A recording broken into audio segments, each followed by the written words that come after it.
Vazgeçtim her şeyden, herkes. Kendimi anlatmak kolay gibi görünse de iki mısraya sığmayacak kadar uzun yaşadım ben. Bazı zamanlarım oldu, dibine kadar battım hayatın. Kimi zamanlarda arada kaldım. Mutluluklarım da olmuştur tabii, inkar etmiyorum.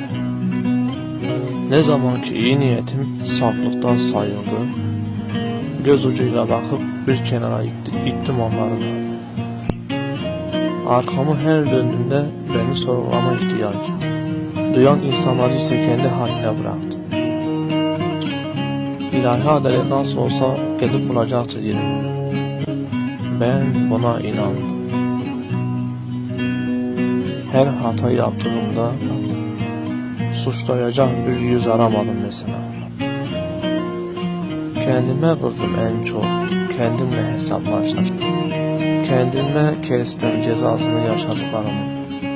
Hiç kimseye ve değil ve geç de olsa anladım ki beni görmezden gelenler duymazdan da geleceklerdi.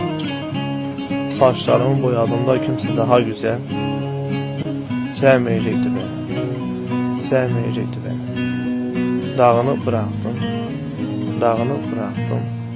Beni seven böyle sever dedim, yüz çizgilerimle beraber. Beni seven böyle mi sever dedim, yüz çizgilerimle beraber.